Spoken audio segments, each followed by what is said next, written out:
vialaga dot nangan bigju kan boy pa Gisu dot nak a si sol tem ton tu vialte phai khau tu dot na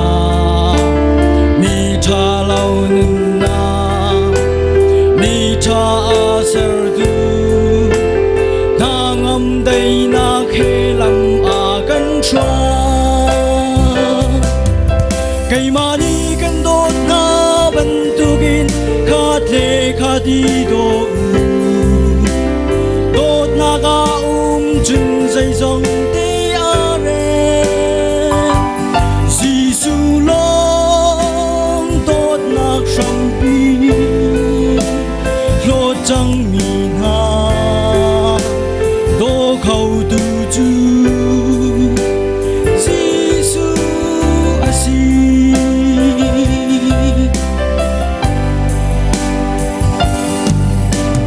a chi chen lên nàng man uy lâu in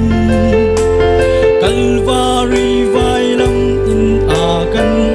ko sual sal chung in luat na a kan ser piak tu Gisu sim long a dot nang sung bi chem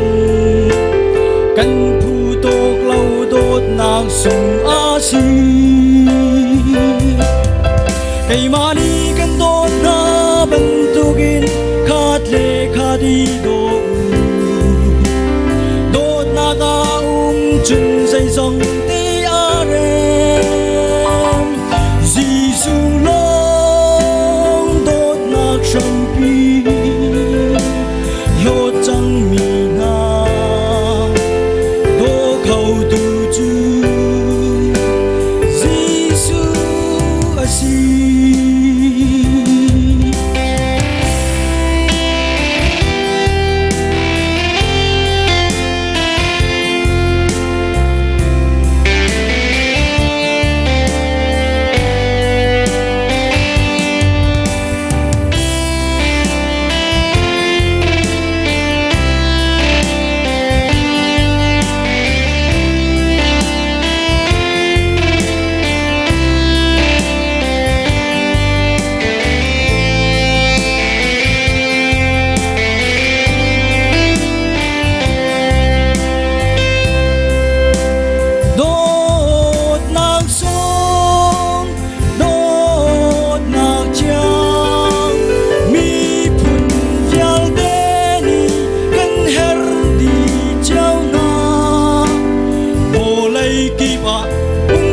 chim cầu xe